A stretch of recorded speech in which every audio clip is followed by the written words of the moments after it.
I'm Kent Noonan, and I've been working on the development of subtle energy activation devices, also known as Tesla energy lights, for about 12, 13 years. And I've been working in the electronics field doing research and development since 1975, 33 years now.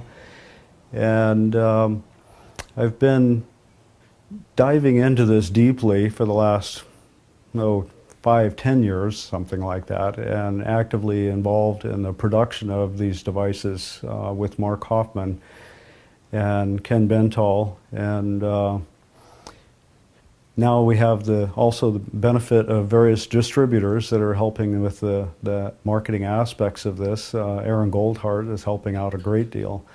And so now we're seeing fruition of the development of these things and getting a lot of questions now that starting to get noticed. And so I guess it's time to provide some answers. Professionally, I'm an electronic engineer, and I've done a lot of research, many different fields, and that's really what I do is electronics. In the early group, when we were working on the Tesla energy lights machine, the subtle energy activation, we had a team of people and developed a number of different technologies, and we're comparing them to evaluate how the machine worked, when we were improving in it, and basically guiding whether or not we were making progress. So the entire process of this, it's taken many, many years of research to figure out some of the details of how those interactions work. And even just recently, I've been learning a lot about the effect of how subtle energy works and how it relates to us. Our belief systems are involved in it, our energy. Blockages of energy often cause imbalance. So the efforts that we've done were to address the subtle energy aspects and the chakra system, the aura. And this ties in with the meridians, and along with that comes more vibrant living, happiness, joy, just balance in your emotional aspects and your relationships with people. All of this is affected.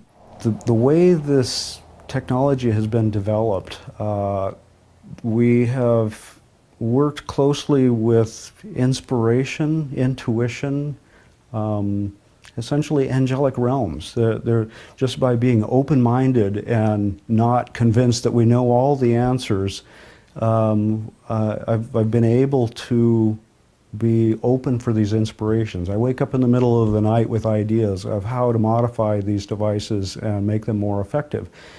And so that's just a starting point. We can make changes to this device, and we run it past our people and try them out and see how they feel, and do they seem to be effective in changing people's lives. And so there's this whole validation process that we apply to any ideas that come up, but the essence of those ideas are inspiration. And through being an electronic professional, I'm able to see it in a technical light as well as an inspirational, intuitive light, and help to transform that into, well, what does it take to manufacture this? How does it actually work? Since these devices work with subtle energy, we need to get a good visualization for what is it that it's really doing for us. And the way these devices work, it gives you the opportunity to take advantage of the stress that is generated or the stimulation that is generated and direct that through your visualization. And so each of us, when we sit down with a device like this, we find that we have different mechanisms going on within ourselves that are causing imbalance or emotional problems, stress problems, whatever. And so we each have our own need for what we're trying to draw from this. And so it's a very useful application to use this as think of it as an amplifier of your intentions. It's providing energy stimulation into your energy system, and you can direct that energy into your visualizations. So if you imagine you have something in your aura that is you don't want there, energetic patterns or emotional things that have just been with you for a long time and you need some resolution, well, you can visualize yourself being much better, stronger, more able to speak your mind, whatever it is you're working on. You can visualize that clearly while this device is operating, and it helps your spirit to solidify that intent and to energize it and make it more a part of you. And so you could look at it as a meditative technique, and it reinforces it.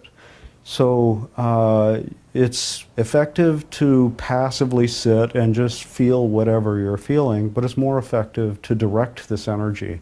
We know ourselves better than anybody else what bugs us, what needs work, and if you really don't know, then start looking at what's wrong in your life, and you'll get some good clues that things happen to tell you that you need to change. Your soul generates your body, not the other way around. And this interaction, you can look at it as a frequency transformation process. You have very high frequencies out here, and they get transformed into more and more dense and lower frequency. And so the experimentation I've been doing is leading in that direction. And there are many other people doing this. I can't claim to do all of this myself, but we stand on the shoulders of giants. Nikola Tesla, lots of people. Well, it was suggested at one point that the Tesla coil technology might be useful to affect wellness. And along those lines, I discovered the Rife technology and Lakovsky technology. And reading all of that material, I was able to read between the lines and discover subtle things that were not stated openly. I found that, Tesla didn't write much openly about the effect on our bodies of this high voltage AC low current technology. He had some opinions that he thought it might be useful to us, and he wondered about whether or not that had something to do with why he was always not sick. And so Lakovsky, along those lines, developed technology and theories that used much of the same devices. And Rife, also in the 30s, used a similar device, used in a different way, and used it to try to target pathogens and to eliminate diseases in that way. So throughout this period of a year or two, I was really diving into the meaning of all of how these things relate to each other. I was able to synthesize ideas of what lies between all of these theories. How does this work?